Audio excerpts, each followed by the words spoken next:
and servants had begun to appear, liveried men and women scurrying along the corridors, flattening themselves against the wall or ducking into crossing hallways to make room for Elaine's escort, so she explained the little she knew in as soft a voice and as few words as possible.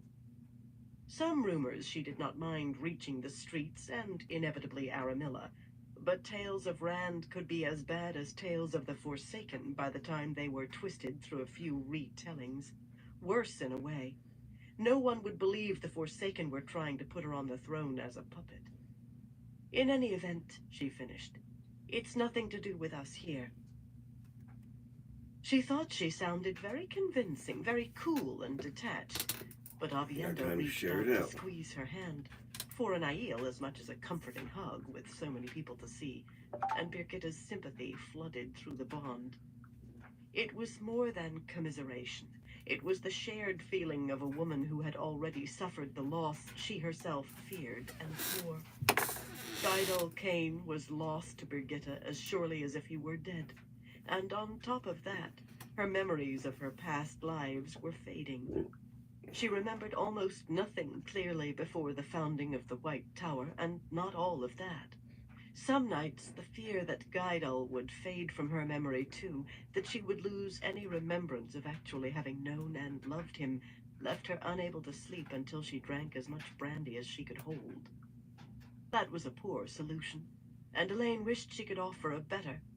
Yet she knew her own memories of Rand would not die until she did, and she could not imagine the horror of knowing those memories might leave her. Still, she hoped someone healed Birgitte's morning after head soon before her own split open like an overripe melon. Her ability with healing fell short of the task, and Avienda's was no stronger. Despite the emotion she could feel in Birgitte, the other woman kept her face smooth and unconcerned. The Forsaken, she muttered dryly, and softly. That was not a name to bandy about. Well, as long as it has nothing to do with us, we're bloody all right. A grunt that might have been a laugh gave her the lie. But then, although Birgitte said she had never been a soldier before, she had a soldier's view. Long odds were usually the only odds you could find, but you still had to get the job done. I wonder what they think of it, she added, nodding toward the Four Eyes Sedai, who had just stepped out of a crossing corridor down the hallway. Vandine, Marililla, Saritha, and Cariana had their heads together as they walked. Or rather, the last three were clustered around Vandine, leaning toward her and talking with urgent gestures that made the fringes on their shawls sway. Vandine glided along slowly as if she were alone, paying no heed. She'd always been slender, but her dark green dress, embroidered with flowers on the sleeves and shoulders, hung on her as though made for a stouter woman, and the white hair gathered at the nape of her neck seemed in need of a brush. Her expression was bleak, but that might have had nothing to do with whatever the other sisters were saying. She had been joyless ever since her sister's murder. Elaine would have wagered that dress had belonged to Adelius. Since the murder, Vandine wore her sister's clothes more often than her own. Not that that accounted for the fit. The two women had been of a size, but Vandine's appetite for food had died with her sister. Her taste for most things seemed to have died then. Saritha, a brown whose dark, square face was not yet touched with agelessness, saw Elaine just then, and put a hand on Vandine's arm as if to draw her up the corridor. Vandine brushed the Tyran woman's hand away and glided on with the merest glance at Elaine, disappearing on along the hallway they had come out of. Two women in novice white, who had been following the others at a respectful distance, offered quick curtsies to the remaining sisters and hastened after Vandine. Marililla, a tiny woman in dark gray that made her Kyrianan paleness seem like ivory, stared as if she might follow. Cariana adjusted her green-fringed shawl on shoulders wider than those of many men and exchanged quiet words with Saritha. The pair of them turned to meet Elaine as she approached, making her curtsies almost as deep as the novices had given them. Marililla noticed the guardswomen and blinked, then noticed Elaine and gave a start. Her curtsy matched the novices. Marililla had worn the shawl for over 100 years, Cariana for more than 50, and even Saritha had worn it longer than Elaine Trakand. But standing among Aes Sedai went with strength in the power, and none of these three was more than middling strong among sisters. In Aes Sedai eyes, increased strength gave, if not increased wisdom, at least increased weight to your opinions. With a sufficient gap, those opinions became commands. Sometimes Elaine thought the kin's way was better. I don't know what it is, she said, before any of the other Aes Sedai could speak. But there is nothing we can do about it, so we might as well quit worrying. We have enough right in front of us without fretting over things we can't affect. Rosoria half turned her head, frowning and plainly wondering what she had missed. But the words smoothed the anxiety from Saritha's dark eyes. Perhaps not from the rest of her, since her hands moved as if she wanted to smooth her brown skirts. Yet she was willing to follow the lead of a sister who stood as high as Elaine. Sometimes there were advantages to standing high enough that you could quell objections with a sentence.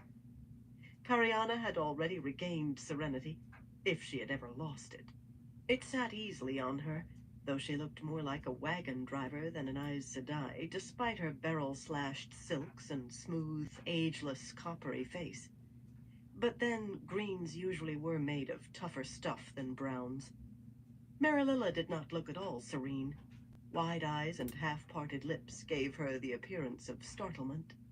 That was usual for her, though. Elaine continued along the hallway, hoping they would go about their business, but Marililla fell in beside Brigitta. The Grey should have taken primacy among the three, but she had developed a tendency to wait for someone to tell her what to do, and she shifted over without a word when Saritha politely asked Brigitta to give her room. The sisters were unfailingly courteous to Elaine's warder when she was acting as Captain General. It was Brigitta as warder they tried to ignore.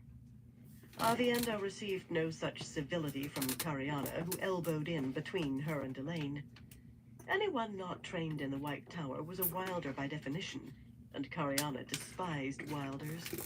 Aviendha pursed her lips, though she did not draw her belt knife or even suggest that she might, for which Elaine was grateful. Her first sister could be precipitate at times. On second thought, she would have forgiven a little hastiness from Aviendha right then. Custom forbade rudeness toward another Aes Sedai under any circumstances, but Aviendha could have growled threats and waved her knife to her heart's content. That might have been enough to make the threesome leave, even if in a tizzy. Cariana did not seem to notice the cool green gaze marking her. I told Marililla and Saritha it was nothing we could do anything about, she said calmly. But shouldn't we be ready to flee if it comes closer?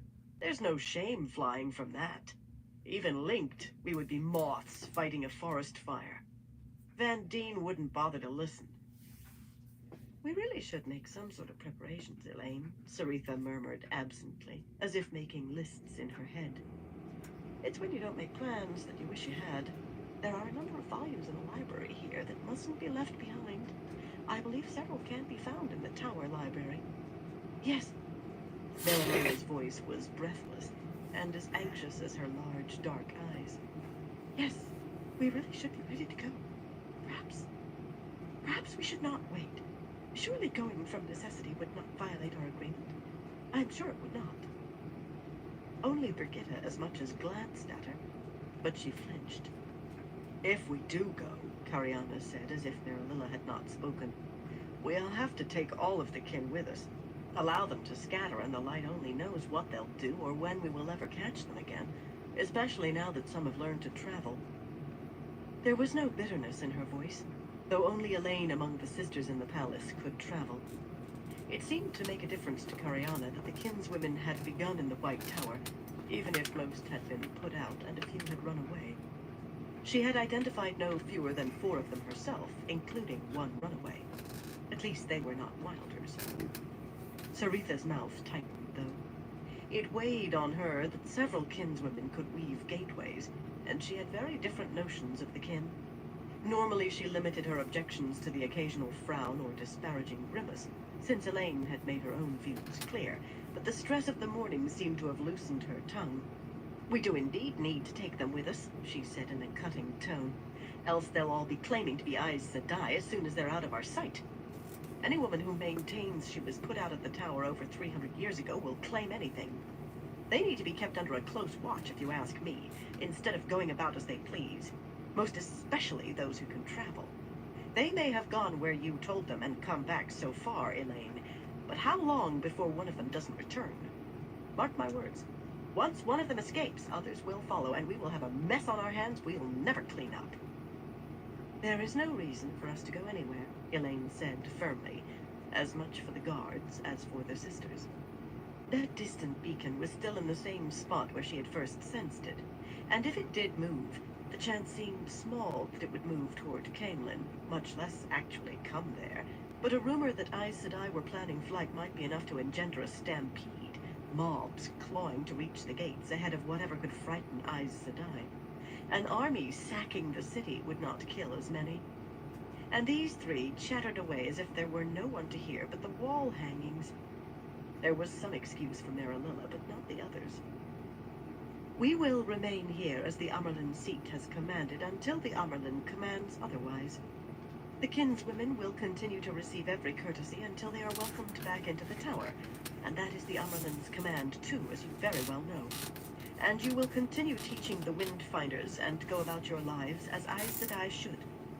We are supposed to deal with people's fears and soothe them, not spread senseless gossip and panic." Well, perhaps she had been a touch more than firm. Saritha put her gaze on the floor tiles like a rebuked novice. Marililla flinched again at mention of the Windfinders, but that was to be expected. The others gave lessons, but the sea folk held Marililla as tightly as they did one of their apprentices. She slept in their quarters and normally was not seen without 2 or 3 of them, and her trailing meekly at their heels. They refused to accept anything less than meekness from her. "Of course, Elaine," Cariana said hastily. "Of course. None of us would suggest disobeying the Amerlin." Hesitating, she adjusted her green-fringed shawl over her arms, seemingly occupied with setting it just so. She did spare a pitying look for Marililla. "But speaking of the sea folk, could you tell Van Deen to take her share of the lessons?" When Elaine said nothing, her voice took on an edge that would have been called sullen in anyone not Aes Sedai. "She says she's too busy with those 2 runaways, but she finds enough time to keep me talking some nights until I'm half asleep. That pair is already so cowed they wouldn't squeak if their dresses caught fire. They don't need her attention. She could take her portion of teaching those cursed Wilders. Van Deen needs to start behaving as an Aes Sedai, too." Standing or no, rebuke or no, she gave Elaine a baleful glare that took her a moment to smother. Elaine had been the one who made the bargain that led to Aes Sedai having to teach Windfinders, but so far she herself had managed to miss giving more than a handful of lessons, claiming the press of other more important duties. Besides, the sea folk saw a shore-bound teacher as a hireling, even an Aes Sedai, and a hireling with less standing than a scullion at that. A scullion who might try to cheat on her labor. She still thought Nynaeve had gone away just to avoid giving those lessons. Certainly no one expected to end up in Marililla's state, but even a few hours at a time was bad enough. "Oh no, Cariana," Saritha put in, still avoiding Elaine's eye, and Marililla's. In her opinion, the Grey had gotten herself into this fix and thus deserved what came of it, but she did try not to rub salt in the wounds. "Van Deen is distraught over her sister, and Christian and Zarya help her occupy her mind. Whatever she thought of the other kin, she accepted that Zarya was a runaway, as she had to, since Zarya was one of those Cariana had recognized, and if Christian must be a liar, her own lie would make her pay in full for that. Runaways were not treated kindly.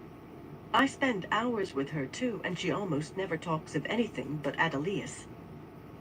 It's as if she wants to add my memories to her own. I think she needs to be allowed as much time as she needs, and those two keep her from being alone too often." Giving Elaine a sidelong glance, she drew breath. Still, teaching the Windfinders is certainly challenging. Perhaps an hour now and then would help pull her out of despondency, if only by making her angry. Don't you agree, Elaine? Just an hour or two now and then? Van Deen will be allowed as much time to grieve for her sister as she needs or wants, Elaine said in level tones. And there will be no more discussion of it. Kariana sighed heavily and rearranged her shawl again. Saritha sighed faintly and began twisting the great serpent ring on the forefinger of her left hand. Perhaps they had sensed her mood. Or perhaps it was just that neither looked forward to another session with the Windfinders. Marililla's permanently surprised expression did not change. But then, her sessions with the sea folk lasted all day and all night, unless Elaine managed to pry her away, and the Windfinders were becoming less and less willing to let her go, no matter how Elaine pried. At least she had managed to avoid being curt with the three. It took an effort, especially with Avienda there. Elaine did not know what she would do if she ever lost her sister. Van Deen was not only grieving for a sister, she was searching for Adelius's murderer. And there could be no doubt that the killer was Marililla Cian-Devon, Kariana Francie, or Saritha Tamaras. One of them, or worse, more than one. The charge was hard to believe of Marililla in her present condition, but it was not easy to believe of any sister. As Birgitta had pointed out, one of the worst dark friends she'd ever met during the Trolloc Wars was a mild-as-milk lad who jumped at loud noises and poisoned an entire city's water supply. Avienda's suggestion was to put all three to the question, which had horrified Birgitta. But Avienda was considerably less in awe of Aes Sedai than she once had been. The proper courtesies must be maintained until there was evidence to convict. Then there would be no courtesy at all. "Oh," Saritha said, brightening suddenly. "Here's Captain Mellar. He was a hero again while you were gone, Elaine." Avienda gripped the hilt of her belt knife and Birgitta stiffened. Kariana's face went very still, very cold, and even Marililla managed a disapproving hauteur. Neither sister made any secret of her dislike for Doylan Mellar. With a narrow face, he was not pretty or even handsome, yet he moved with a swordsman's lithe grace that spoke of physical strength. As captain of Elaine's bodyguard, he rated 3 golden knots of rank, and he wore them soldered to each shoulder of his brightly burnished breastplate. An ignorant observer might have thought he outranked Birgitta. The falls of snow-white lace at his throat and wrists were twice as thick and twice as long as those worn by any of the guardswomen, but he had left off the sash again, perhaps because it would have obscured one set of golden knots. He claimed that he wanted nothing more in life than to command her bodyguard, yet he frequently talked of battles he had fought as a mercenary. It seemed he had never been on the losing side, and victory had often come from his unsung efforts on the field. He swept off his white-plumed hat in a deep, flourishing bow, managing his sword deftly with one hand, then offered a slightly lesser to Birgitta, with an arm across his chest in salute. Elaine arranged a smile on her face. "Saritha says you were a hero again, Captain Mellar. How so?" "Nothing more than my duty to my queen." Despite a voice thick with self-deprecation, his answering smile was warmer than it should have been. Half the palace thought him the father of Elaine's child. That she had not crushed that rumor seemed to make him believe he had prospects. The smile never reached his dark eyes, though. They remained as cold as death. "My duty to you is my pleasure, my queen." "Captain Mellar led another sortie without orders yesterday," Birgitta said in a carefully even voice. This time the fighting almost spilled into the Farmadding gate, which he had ordered left open against his return. Elaine felt her face growing hard. "Oh no," Saritha protested. "It wasn't like that at all. 100 of Lord Luan's armsmen tried to reach the city in the night, but they left it too late, and sunrise caught them. So did 3 times their number of Lord Nason's men. If Captain Mellar hadn't opened the gates and led a rescue, they'd have been cut to pieces inside of the walls. As it was, he managed to save 80 for your cause." Smiling, Mellar basked in the Aes Sedai's praise as if he had not heard Birgitte's criticism. Of course, he seemed unaware of Cariana and Marililla's disapproving stares, too. He always managed to ignore disapproval. "How did you know they were Lord Luan's men, Captain?" Elaine asked quietly. A small smile that should have given Mellar warning appeared on Birgitte's face. But then he was one of those who seemed not to believe she was a warder. Even if he did, few except warders and Aes Sedai knew what the bond entailed.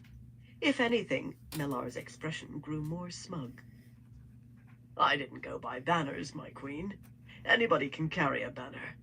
I recognized Jurad Akan through my looking glass. Akan is Luan's man to his toenails. Once I knew that," he made a dismissive gesture in a flurry of lace, "the rest was no more than taking a little exercise." "And did this Jurad Akan bring any message from Lord Luan? Anything signed and sealed affirming House Norwelland's support for Trakand?" "Nothing in writing, my queen, but as I said, Lord Luan has not declared for me, Captain." Mellar's smile faded somewhat. He was unused to being cut short. "But, my queen, Lady Dailan says that Luan is as good as in your camp right now. Akan showing up is proof of nothing, Captain," Elaine said coldly. "Perhaps Lord Luan will be in my camp eventually, Captain, but until he declares, you've given me 80 men who need to be watched."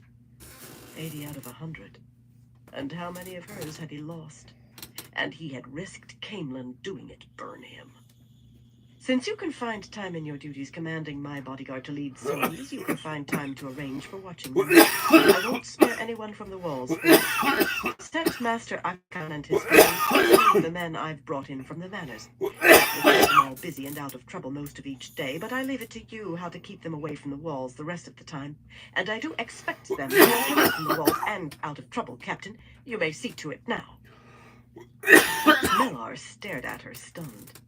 She had never taken him to task before, and he did not like it, particularly in front of so many witnesses. There were no overwarm smiles now. His mouth twitched, and a sullen heat grew in his eyes. But there was nothing for him to do except to jerk another bow, murmur, "As my queen commands," in a hoarse voice, and leave with as good a grace as his master. Before he had gone 3 paces, he was striding down the hall as if to trample anyone who got in his way.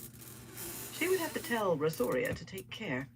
He might try to soothe his bile, but rely on those who had seen and heard. Marililla and Cariana gave almost identical nods. They would have seen Mellar called down and preferably put out of the palace long since. "Even if he did wrong," Saritha said carefully, "and I'm not convinced that he did, Captain Mellar saved your life, at risk to save your life and that of the Lady Dailan. Was there really need to embarrass him in front of the rest of us?" "Never think I avoid paying my debts, Saritha." Elaine felt Avienda grip one of her hands and Birgitte the other. She gave each of them a light squeeze. When you were surrounded by enemies, it was good to have a sister and a friend close by. "I am going to find a hot bath now, and unless one of you wishes to scrub my back..." They could recognize a dismissal, and they departed more gracefully than Captain Mellar, Cariana and Saritha already discussing whether or not the Windfinders would actually want lessons today, Marililla trying to look every direction at once, in hope of avoiding any Windfinders. What would they talk of later, though? Whether Elaine was having a spat with the father of her child? Whether they had successfully hidden their guilt in killing Adelius? I always pay my debts, Elaine thought, watching them go. And I help my friends pay theirs. Chapter 12. A bargain. A bath was not hard to find, though Elaine had to wait in the hall frowning at the lion-carved doors of her apartments, drafts flickering the mirrored stand lamps while Rosoria and 2 of the guards women went in to search. Once they were sure there were no assassins lying in wait, and guards had been arrayed in the corridor and outer room, Elaine entered to find white-haired Asanda waiting in the bedchamber with Naris and Stephanie, the 2 young tirewomen she was training. Esanda was slim, with Elaine's golden lily embroidered over her left breast, and a very great dignity emphasized by her deliberate way of moving, though some of that came from age and aching joints she refused to acknowledge. Naris and Seven were sisters, fresh-faced, sturdy, and shy-eyed, proud of their livery and happy to have been chosen out for this rather than cleaning hallways, but almost as much in awe of Esanda as of Elaine. There were more experienced maids available, women who had worked years in the palace, but sadly, girls who had come seeking any sort of work they could find were safer. 2 copper bathtubs sat on thick layers of toweling laid atop the rose-colored floor tiles where one of the carpets had been rolled up. Evidence that word of Elaine's arrival had flown ahead of her. Servants had a knack for learning what was happening that the tower's eyes and ears might envy. A good blaze in the fireplace and tight casements in the windows made the room warm after the corridors, and Esanda waited only to see Elaine enter the room before sending Stephanie off at a run to fetch the men with the hot water. That would be brought up in double-walled pails with lids to keep it from getting cold on the way from the kitchens, though it might be delayed a little by guardswomen checking to make sure there were no knives hidden in the water. Avienda eyed the second bathtub almost as doubtfully as Esanda eyed Birgitta, the one still uneasy about actually stepping into water, and the other still not accepting that anyone more than necessary should be present during a bath. But the white-haired woman wasted no time before quietly bustling Elaine and Avienda both into the dressing room, where another fire on a wide marble hearth had taken the chill from the air. It was a great relief to have Esanda to help her out of her riding clothes, knowing that she had more ahead of her than a hasty wash and a show of ease, while worrying about how quickly she could move on to her next destination. Other pretenses awaited the light helper, and other worries, but she was home, and that counted for much. She could almost forget about that beacon shining in the west. Almost. Well, not at all, really, but she could manage to stop fretting over it as long as she did not dwell on the thing. By the time they had been undressed, with Avienda slapping Naris's hands away and removing her own jewelry, doing her best to pretend that Naris did not exist, and her garments were somehow removing themselves. By the time they had been bundled into embroidered silk robes and had their hair tied up in white toweling, Avienda tried to wrap the towel around her own head 3 times, and only after the construction collapsed down her neck for the 3rd time did she allow Naris to do it, muttering about getting so soft that she soon would need someone to lace up her boots, until Elaine began laughing and she joined in, throwing her head back so that Naris had to start over again. By the time all that was done, and they had returned to the bedchamber, the bathtubs were full, and the scent of the rose oil that had been added to the water filled the air. The men who had brought up the water were gone, of course, and Stephanie was waiting with her sleeves pushed above her elbows in case someone wanted her back scrubbed. Birgitta was sitting on the turquoise inlaid chest at the foot of the bed, her elbows on her knees.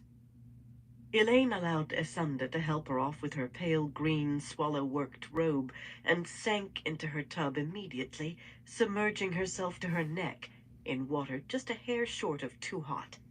That left her knees poking up, but it immersed most of her in the warmth, and she sighed, feeling weariness leach out of her and languor creep in.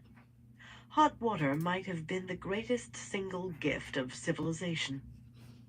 Staring at the other tub, Avienda gave a sigh when Naris attempted to remove her robe, lavender and embroidered with flowers on the wide sleeves. Grimacing, she finally allowed it and stepped gingerly into the water, but she snatched the round soap out of Stephanie's hand and began washing herself vigorously. Vigorously, but very careful not to slop so much as a spoonful of water over the tub's rim. The Aiel did use water for washing, as well as in the sweat tents, especially for rinsing out the shampoo they made from a fat leaf that grew in the waste. Yet the dirty water was conserved and used for watering crops. Elaine had shown her 2 of the great cisterns beneath Camelin, fed by a pair of underground rivers, and large enough that the far side of each was lost in a forest of thick columns and shadows. 1 second, everyone. But the arid waste was in Avienda's bones. Ignoring Essanda's pointed looks, she seldom said 2 words more than necessary, and thought baths no time to say anything. Birgitta talked while they bathed, though she took care of what she said in front of Naris and Stephanie. It was unlikely they were in the pay of another house, but maids gossiped almost as freely as men. It seemed almost a tradition. Some rumors were worth fostering, nonetheless. Mostly, Birgitta talked of 2 huge merchants' trains that had arrived yesterday from Tyr, the wagons heavy with grain and salted beef, and another from Ilion with oil and salt and smoked fish. It was always worthwhile reminding people that food continued to flow into the city. Few merchants braved the roads of Andor in winter, none carrying anything as cheap as food. But gateways meant that Aramilla could intercept all the merchants she wished, and her forces still would starve long before Camelin felt the first pangs of hunger. The Windfinders, who were making most of those gateways, reported that the High Lord Darlin, claiming the title of Steward in Tyr for the Dragon Reborn of all things, was besieged in the Stone of Tyr by nobles who wanted the Dragon Reborn out of Tyr completely. But even they were unlikely to try stopping a rich trade in grain, particularly since they believed the kin who accompanied the Windfinders were Aes Sedai. Not that any real attempt was made at deception, but great serpent rings had been made for kinswomen who had passed their tests for accepted before being put out of the tower, and if anyone drew the wrong conclusion, no one actually lied to them. The water was going to shed its heat if she waited much longer, Elaine decided, so she took a rose-scented soap from Stephanie and allowed Naris to begin scrubbing her back with a long-handled brush. If there had been news of Gawain or Galad, Birgitta would have mentioned it straight off. She was as eager to hear as Elaine, and she could not have held it back. Gawain's return was one rumor that dearly wanted to reach the streets. Birgitta performed her duties well as Captain General, and Elaine meant her to keep the position if she could be convinced. But having Gawain there would allow both women to relax a little. Most of the soldiers in the city were mercenaries, and only enough of them to man the gates strongly and make a display along the miles of wall surrounding the new city, but they still numbered more than 30 companies, each with its own captain, who inevitably was full of pride, obsessed with precedence, and ready to squabble over any imagined slight from another captain at the drop of a straw. Gawain had trained his whole life to command armies. He could deal with the squabblers, leaving her free to secure the throne. Apart from that, she simply wanted him away from the White Tower. She prayed that one of her messengers had gotten through and that he was well downriver by this time. Egwene had been besieging Tar Valon with her army for more than a week now, and it would be the cruelest spinning of fate for Gawain to be caught between his oaths to defend the tower and his love for Egwene. Worse, he had already broken that oath once, or at least bent it, for love of his sister, and perhaps his love of Egwene. If Elida ever suspected that Gawain had aided Swan's escape, whatever credit he had gained by helping her replace Swan as Amerlin would evaporate like a dewdrop. And if he was still within Elida's reach when she learned, he would find himself in a cell, and lucky to avoid the headsman. Elaine did not resent his decision to aid Elida. He could not have known enough then to make any other choice. A good many sisters had been confused over what was happening, too. A good many still seemed to be. How could she ask Gawain to see what Aes Sedai could not? As for Galad, she had grown up unable to like the man. Sure, he must resent her, and resent Gawain most of all. Galad had to have thought he would be first Prince of the Sword one day, until Gawain was born. Her earliest memories of him were of a boy, a young man, already behaving more like a father or uncle than a brother, giving Gawain his first lessons with a sword. She remembered being afraid he would break open Gawain's head with a practice blade. But he had never given more than the bruises any youth expected in learning swords. He knew what was right, Galad did, and he was willing to do what was right no matter the cost to anyone, including himself. Light, he had started a war to help her and Nynaeve escape from Samara, and it was likely he had known the risk from the start. Galad fancied Nynaeve, or had for a time. It was hard to imagine he still felt that way, with him a white cloak, but Light only knew where and doing what. But the truth was he had started that war to rescue his sister. She could not condone him being a child of the light. She could not like him, yet she hoped that he was safe and well. She hoped he found his way home to Camelin, too. News of him would have been nearly as welcome as news of Gawain. That surprised her, but it was true. 2 more sisters came while you were away. They're at the Silver Swan. Birgitta made it sound as though they were merely stopping at an inn, because every bed in the palace was taken. A green with 2 warders and a gray with 1. They came separately. A yellow and a brown left the same day, so there are still 10 altogether. The yellow went south toward Farmanning. The brown was heading east. Stephanie, waiting patiently beside Avienda's tub with nothing to do, exchanged a glance with her sister over Elaine's head and grinned. Like many in the city, they knew for a fact that the presence of Aes Sedai at the Silver Swan signified White Tower support for Elaine and House Trakand. Watching the 2 girls like a hawk, Esenda nodded. She knew it too. Every street sweeper and rag picker was aware that the tower was divided against itself. But even so, the name still carried weight, and an image of strength that never failed. Everyone knew the White Tower had lent support to every rightful queen of Andor. In truth, most sisters looked forward to a sitting monarch who was also Aes Sedai, the first in 1,000 years, and the first since the breaking of the world to be openly known as Aes Sedai. But Elaine would not be surprised to find there was a sister in Aramilla's camp, keeping discreetly out of notice. The White Tower never placed all of its coin on one horse unless the race was fixed. "That's enough of the brush," she said, irritably twisting away from the bristles. Well trained, the girl laid the brush down on a stool and handed her a large Ilianer sponge that she used to begin sluicing off soap. She wished she knew what those sisters meant. They were like a grain of sand in her slipper, so tiny a thing that you could hardly imagine it being a discomfort, but the longer it remained, the larger it seemed. The sisters at the Silver Swan were becoming a sizable stone just by being there. Since before she arrived in Camelin, the number at the inn had been changed frequently, a few sisters leaving every week and a few coming to replace them. The siege had not changed anything. The soldiers surrounding Camelin were no more likely to try stopping an Aes Sedai from going where she wanted than were the rebellious nobles in Tyr.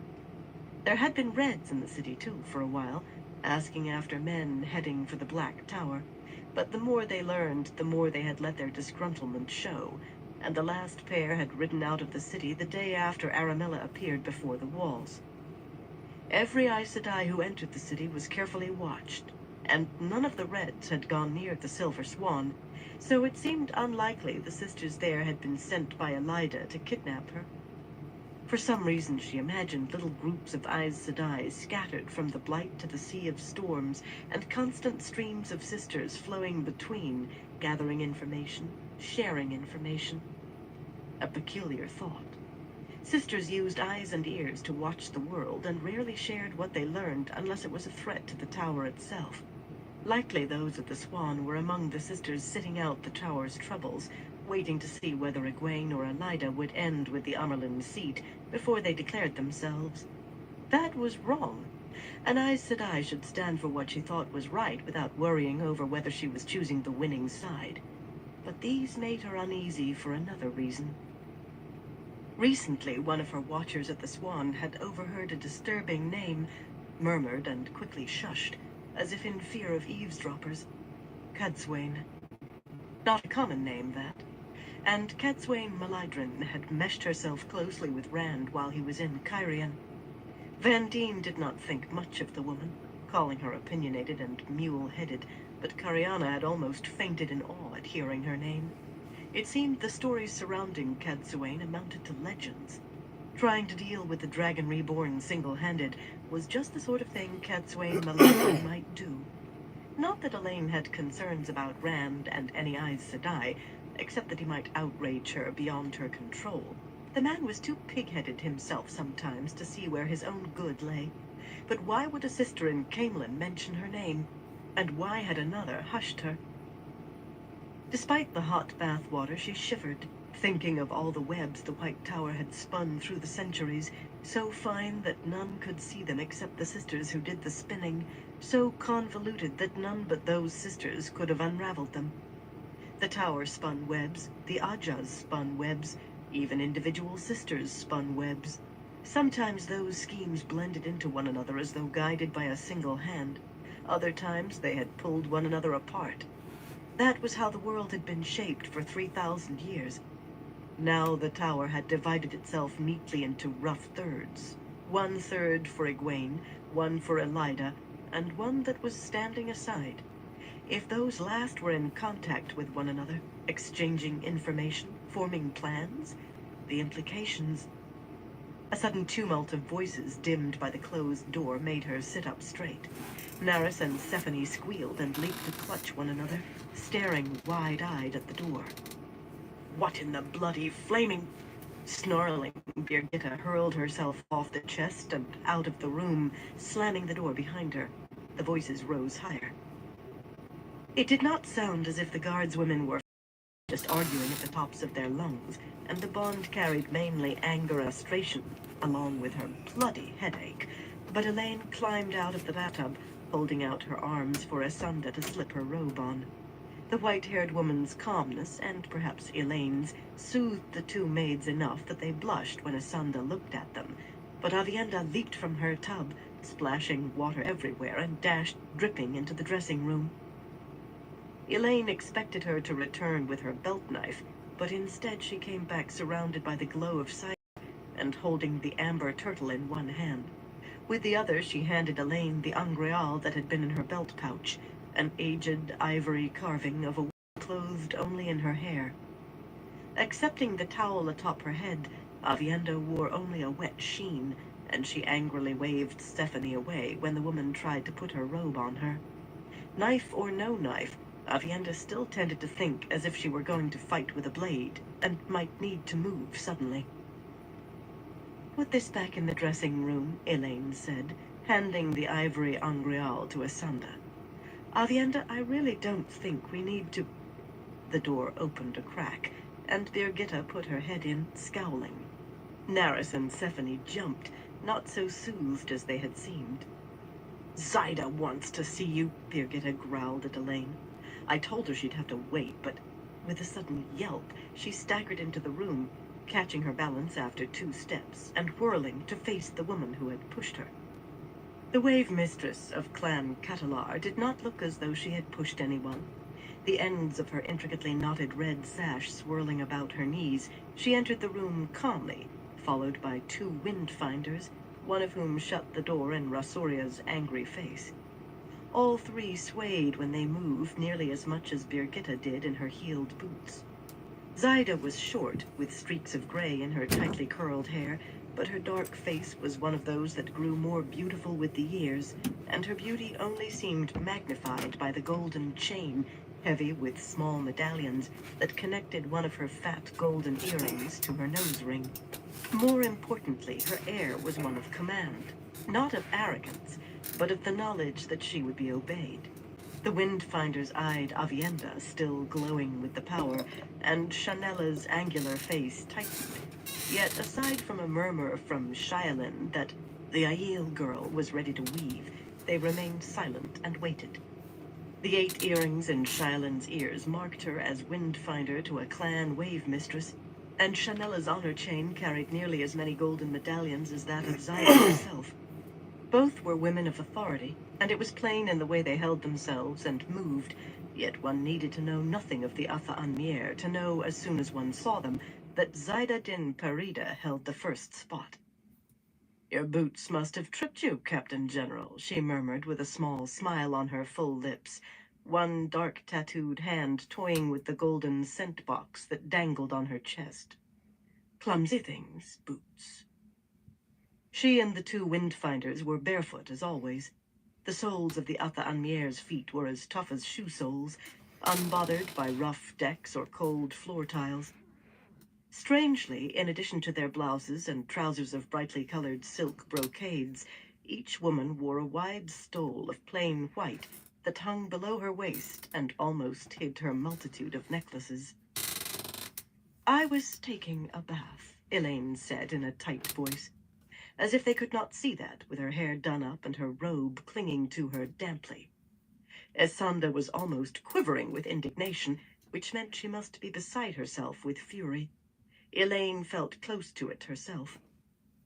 "I will be taking a bath again as soon as you go. I will speak with you when I have finished taking my bath, if it pleases the light." There. If they were going to shove into her rooms, let them chew on that for ceremony. "The grace of the light be upon you also, Elaine Sedai," Zaida replied smoothly. She raised an eyebrow at Avienda, though neither at the continuing light of Saidar, since Zaida could not channel, nor at her nudity, since the sea folk were quite casual about that, at least out of sight of landmen.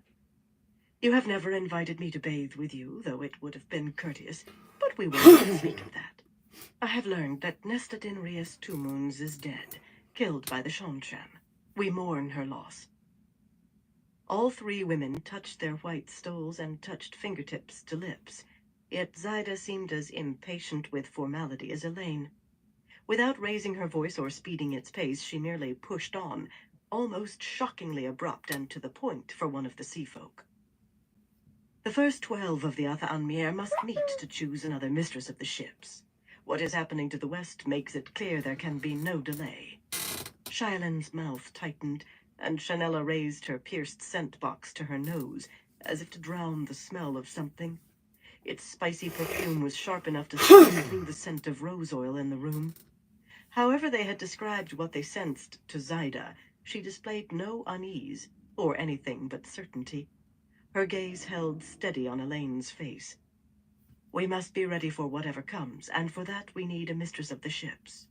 In the name of the White Tower, you promised 20 teachers. I cannot take Van Deen in her grief, or you, but I will take the other 3 with Caucasian me. Sasquatch, The how you rest the doing, White bro? Tower owes, and I will expect prompt payment. Good I to have see sent to the you. sisters at the Silver Swan to see whether some of them will meet the tower's debt, but I cannot wait on their reply. If it pleases the light, I will bathe with the other wave mistresses tonight at the harbor of Ilion." Elaine fought very hard to keep her own face smooth. The woman just announced that she intended to scoop up every Aes Sedai lying around loose in Camelin and carry them off. And it sounded very much as if she did not intend to leave any of the wave-finders behind. That made Elaine's heart sink. Until Rihanna returned, there were 7 of the kin with sufficient strength to weave a gateway, but 2 of those could not make one large enough to admit a horse cart. Without the Windfinders, plans for keeping Camelin Oh supplied shit, from if you get Tyr and that as a Ilion redhead. became problematical Huh? at best. Don't get stabbed, bro. The Silver Swan. Light. Whoever Zaida Stay had safe. sent would reveal every line of the bargain she had made. Egwene was not going to thank her for spilling that mess out into the open. She did not think she had ever had so many problems dropped in her lap in the course of one short statement. "I regret your loss and the Atha Anmier's loss," she said, thinking fast. "Nesta Dinrius was a great woman. She had been a powerful woman anyway, and a very strong personality." Yeah, pat her Elaine had down felt soon. happy to walk away with more than her shift after her one meeting with her. Speaking of shifts, she could not afford time to dress. Zaida might not wait. She belted her robe tighter. "We must talk. Have wine brought for our guests, Esanda, and tea for me." "Weak tea," she sighed at a burst of caution through the bond to Birgitta. "In the smaller sitting room. Will you join me, Wave Mistress?" To her surprise, Zaida merely nodded as if she had expected this. That started Elaine thinking about Zaida's side of the bargain between them. The bargains. There were 2, really, and that might be a key point.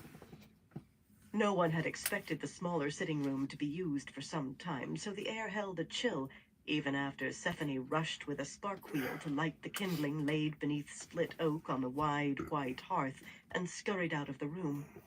Flames leapt up from the fat wood, catching on the log atop the fire irons as the women arrayed themselves in the lightly carved, low-backed chairs arranged in a semicircle in front of the fireplace. Well, Elaine and the sea folk women arrayed themselves, Elaine arranging her robe carefully over her knees and wishing Zyda had delayed just an hour so she could be properly dressed, the Windfinders coolly waiting for the wave mistress to take a chair, then sitting to either side of her. Birgitta stood in front of the writing table with her hands on her hips and her feet apart, her face a thunderhead. The Bond carried a clear desire to wring an Ata Anmier neck. Avienda leaned casually against one of the sideboards, and even when Asanda brought her robe and pointedly held it out for her, she merely put it on and resumed her pose with her arms folded beneath her breasts. She had released Saidar, but the turtle was still in her hand, and Elaine suspected she was ready to embrace the power again in an instant. Neither Avienda's cold, green-eyed stare nor Birgitta's scowl affected the sea folk in the least, however. They were who they were, and they knew who they were. The Atha Anmier were promised 20 teachers, Elaine said, emphasizing slightly.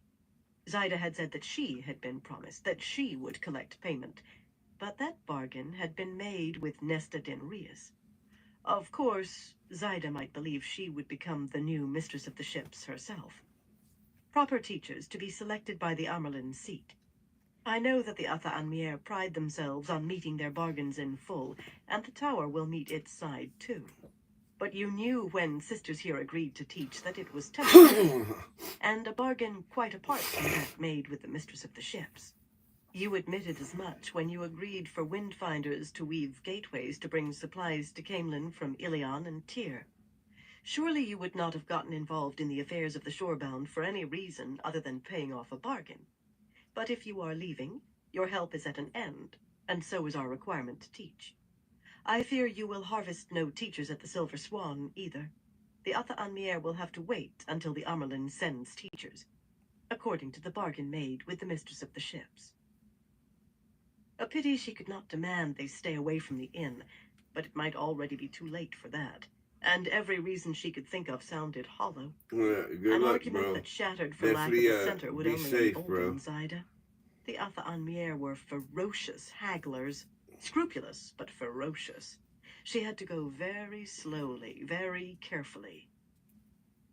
My sister has you by the ear, Zyda Din Parida, Avienda chortled, slapping her thigh.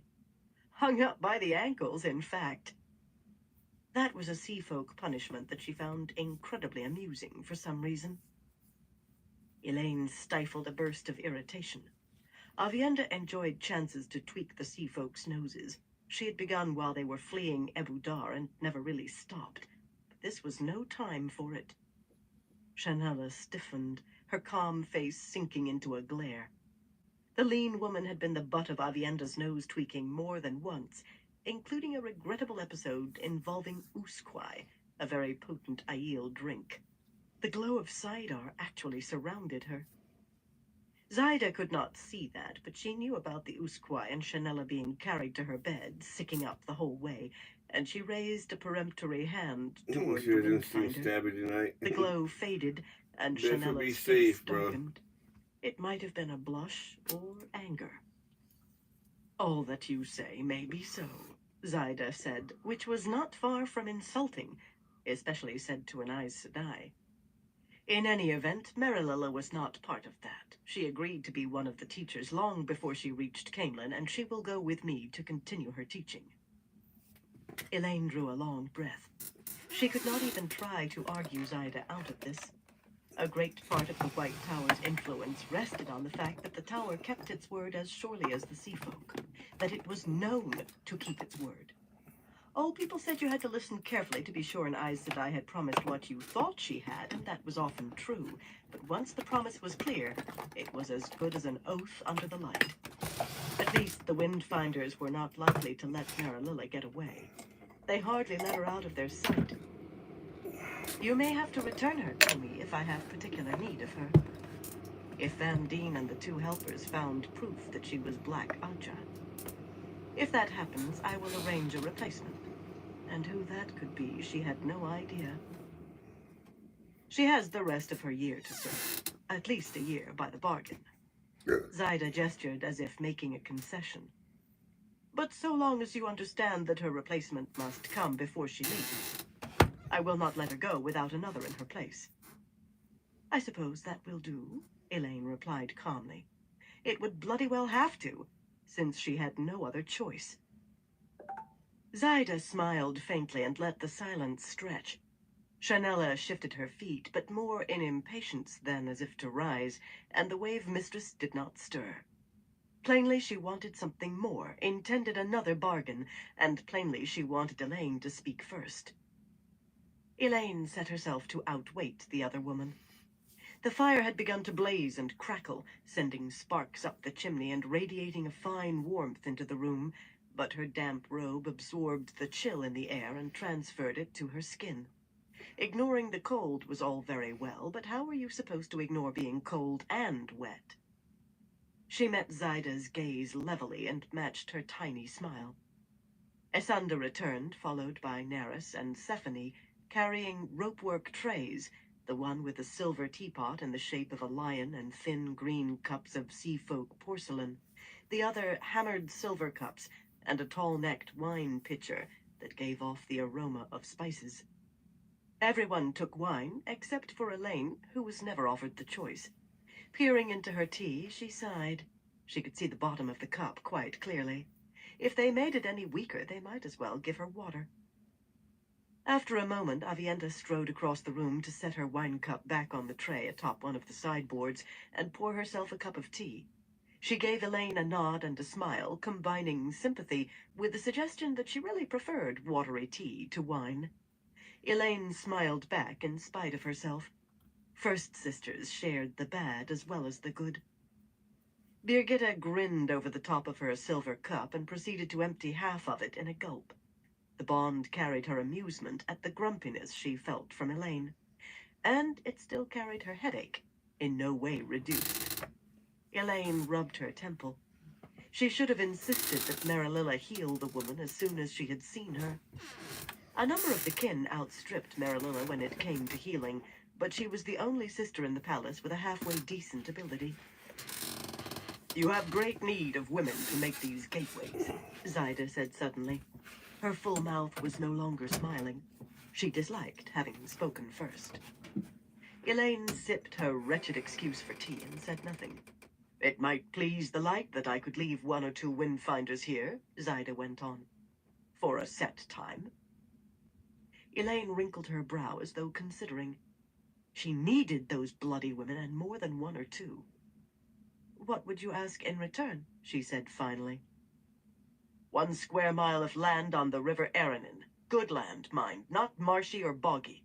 It is to be Apa-an-Mier land in perpetuity.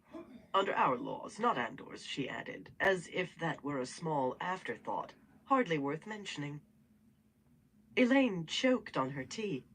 The Apa-an-Mier hated leaving the sea, hated being out of sight of it, and Zaida was asking for land 1,000 miles from the nearest salt water, asking for it to be ceded absolutely at that. Kyrianin and Murandians and even Altarans had bled trying to take bits of Andor, and Andorans had bled to keep them out. Still, 1 square mile was a small bit, and a small price to keep Camelin supplied. Not that she would let Zaida know that. And if the sea folk began trading directly into Andor, then Andoran goods would be able to move in sea folk bottoms everywhere the sea folk sailed, and that was everywhere. Zaida surely knew that already, but there was no point in letting her know that Elaine had thought of it. The warder bond urged caution, yet there were times for boldness, as Birgitta should know better than anyone. Sometimes tea goes down the wrong way. Not a lie, merely an evasion. For a square mile of Andor, I deserve more than 2 windfinders. The Apa-an-Mier got 20 teachers and more for help using the Bowl of the Winds, and when they go, you will have 20 to replace them. You have 21 windfinders with you. For a mile of Andor, I should have all 21, and 21 more in their places when they leave, for as long as Aes Sedai teach seafolk. Best not to let the woman think that was her way of rejecting the offer out of hand. Of course, the normal customs duties would apply to any goods moving off this land into Andor. Zaida raised her silver cup to her mouth, and when she lowered it, she wore the tiniest smile. Yet Elaine thought it was a smile of relief rather than triumph. Goods moving into Andor, but not goods coming from the river onto our land. I might leave 3 windfinders. For half a year, say. And they must not be used in fighting. I will not have my people die for you, and I will not have other Andorans angry at us because sea folk have killed some of them. They will be asked only to make gateways, Elaine said, though they must make them wherever I require. Light, as if she intended using the one power as a weapon.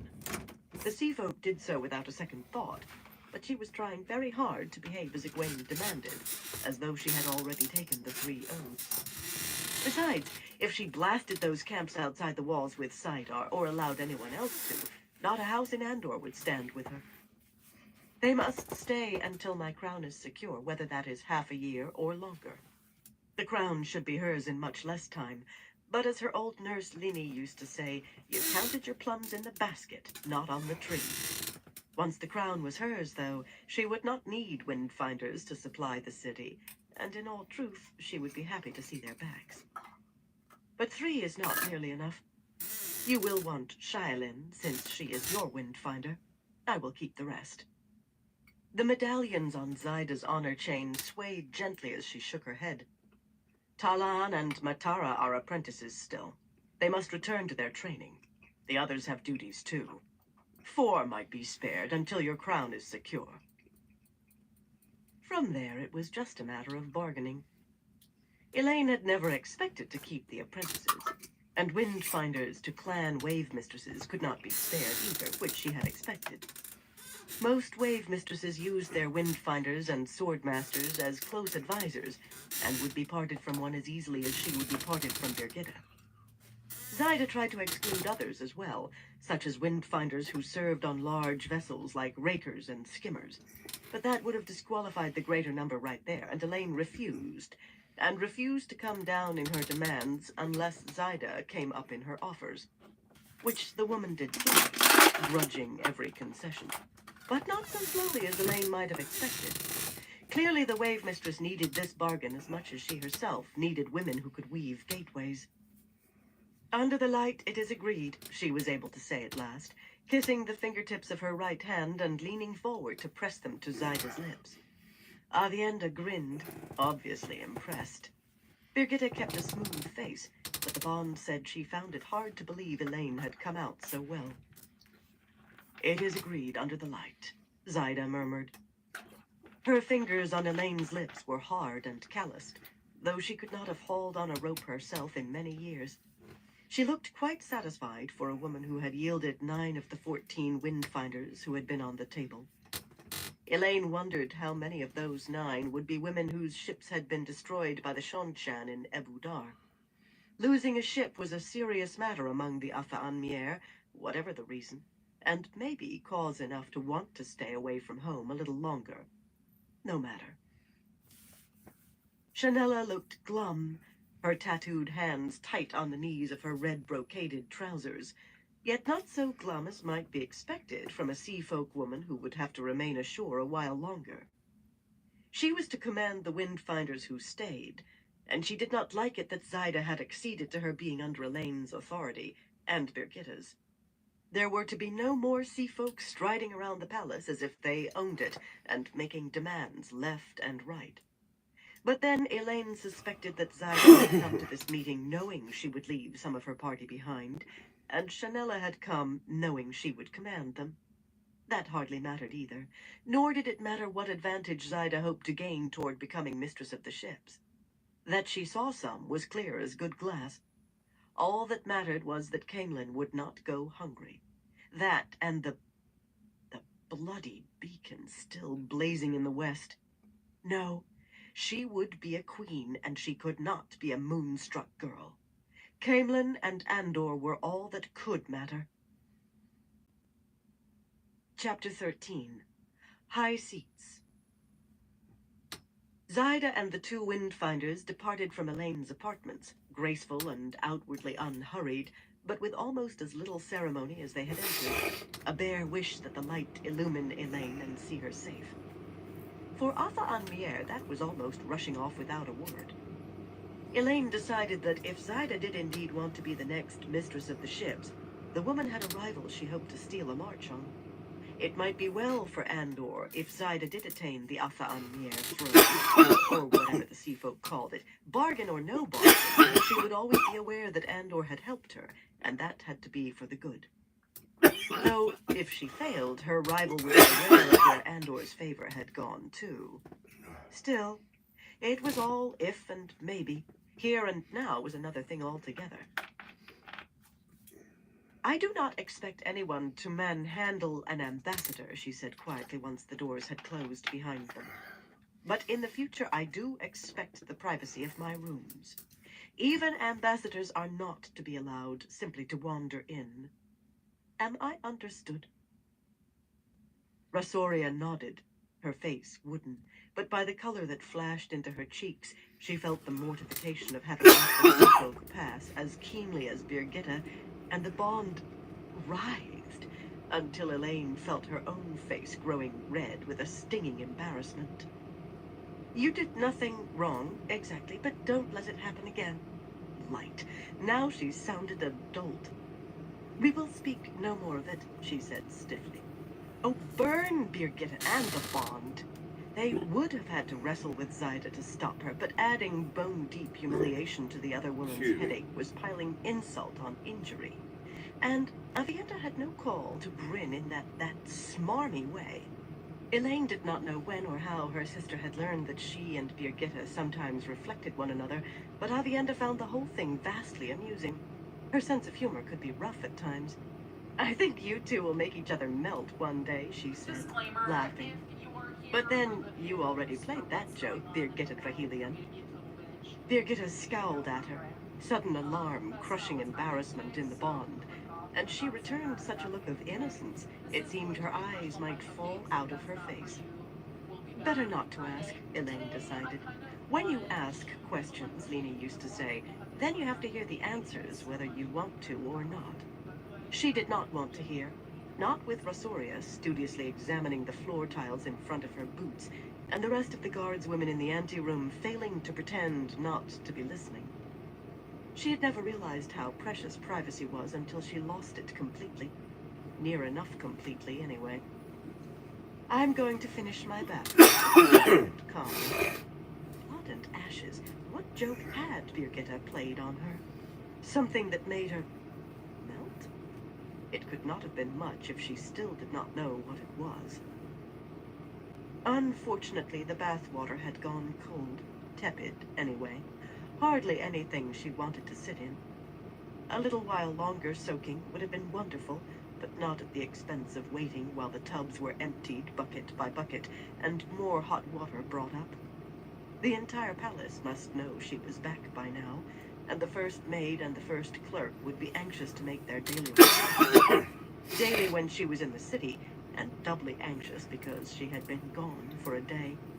Duty came before pleasure if you were going to rule a country, and that went doubly for trying to gain the throne in the first place. Avienda pulled the towel from her head and shook down her hair, appearing relieved that she would not have to climb into water again. She started for the dressing room, shedding her robe before she reached the door, and had donned most of her garments when Elaine and the maids entered. With only a few mutters, she let Naris complete the job, although little remained beyond stepping into her heavy woolen skirt. She slapped the maid's hands away and tightened the laces of her soft knee-high boots.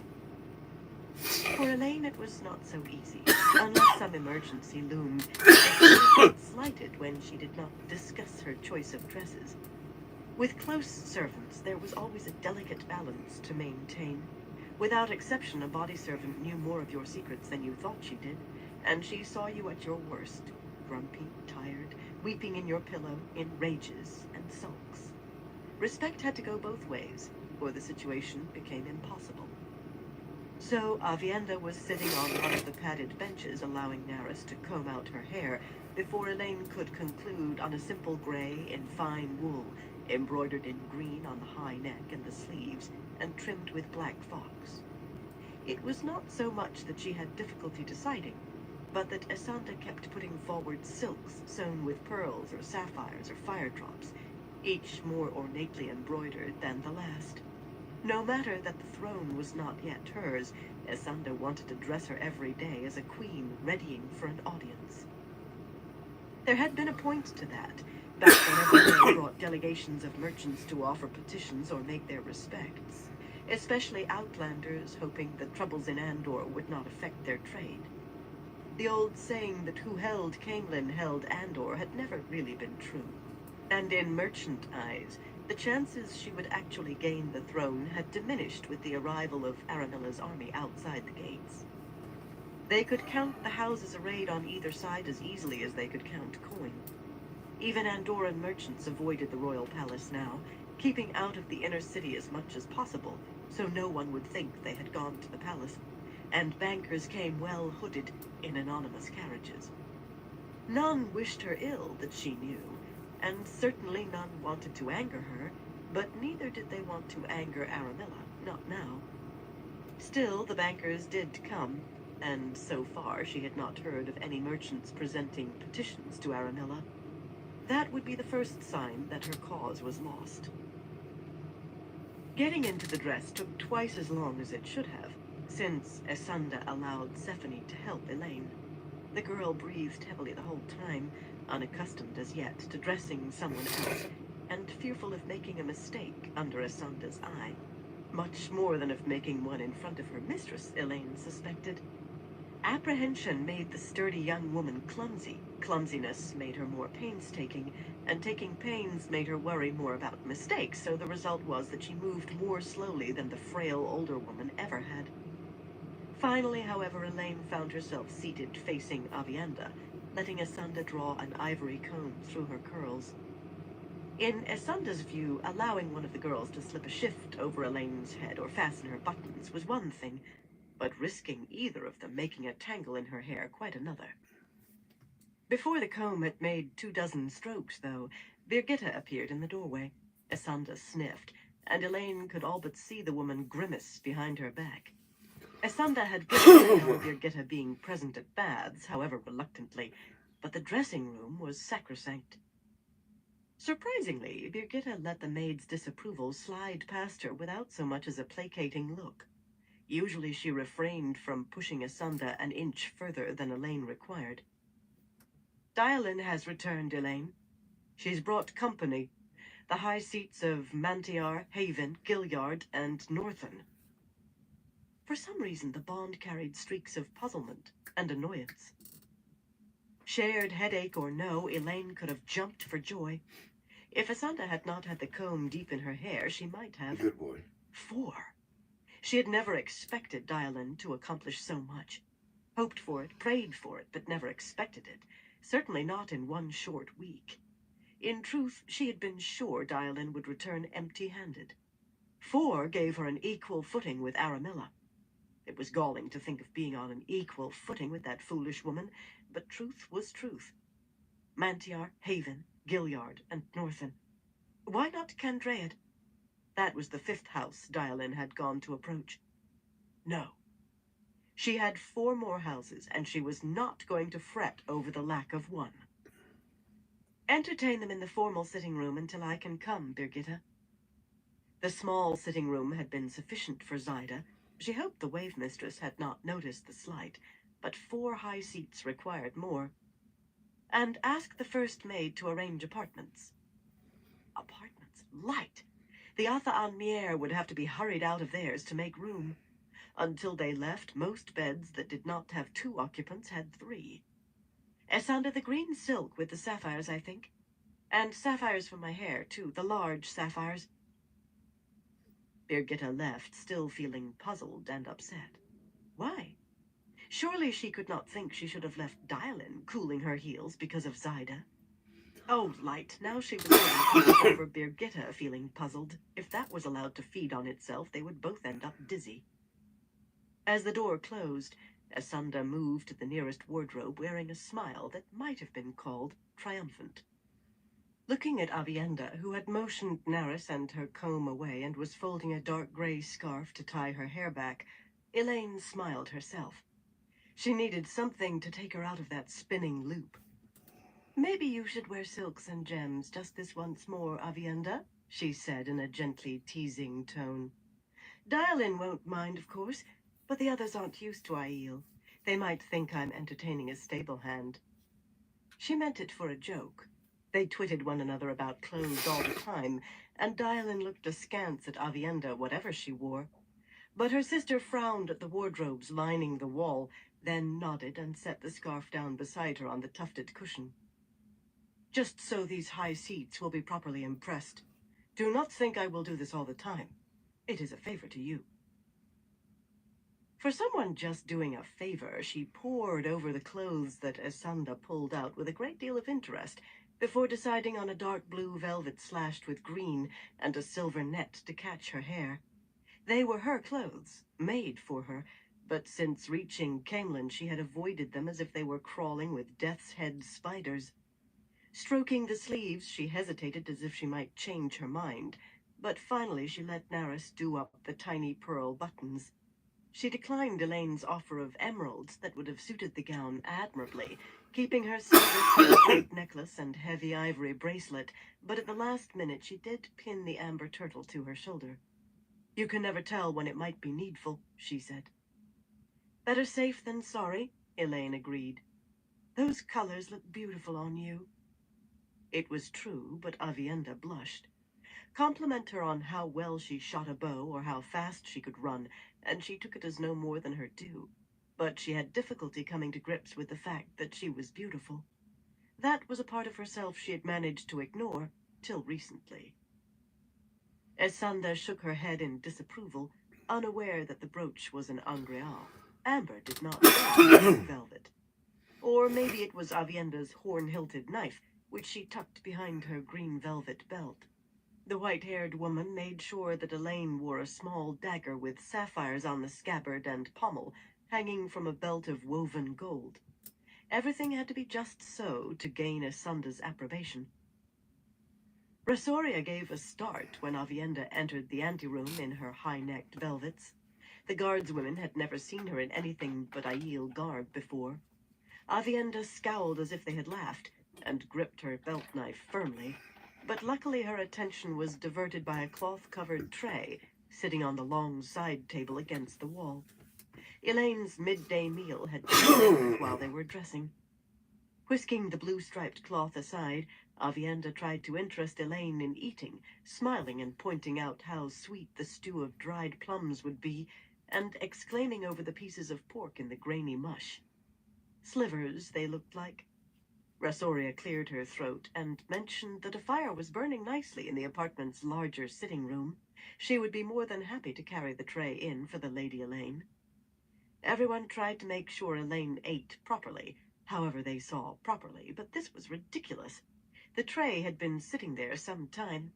The mush was a congealed mass that would have stuck in the bowl if she turned it upside down. She had the high seats of 4 houses waiting on her, and they had waited long enough. She pointed that out, but offered to let the 2 of them eat, if they were hungry. In fact, she implied that she might insist on them eating.